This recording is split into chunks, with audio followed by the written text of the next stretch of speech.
I decided to do my chapter over music, and the chapter mostly covered on popular music, so most of the points that I kind of derived from it are about popular music.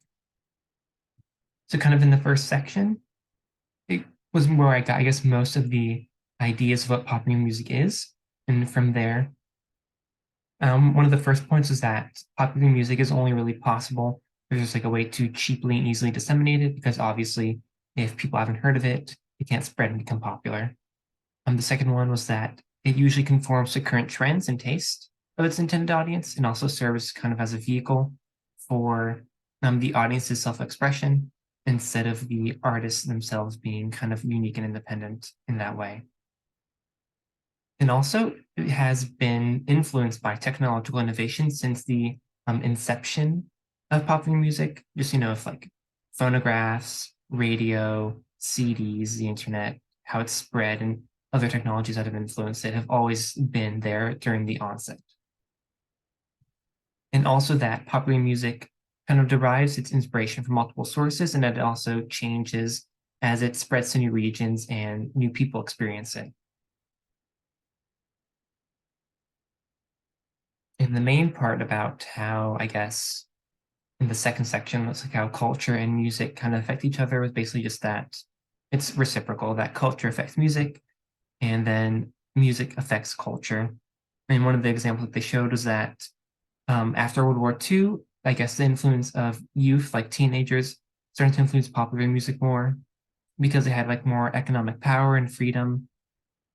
But then also, parents in the older generations were just kind of worried about the influence that the music that teenagers were into, how it would affect the teenagers. They weren't like sure about the moral messages they were getting from it.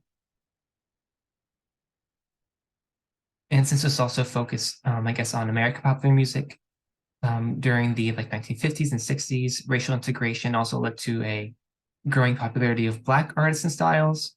But then the already established kind of publishing industry, like big labels and record producers, they would sometimes hijack songs from white artists, which kind of led to a loss of royalties from the Black artists.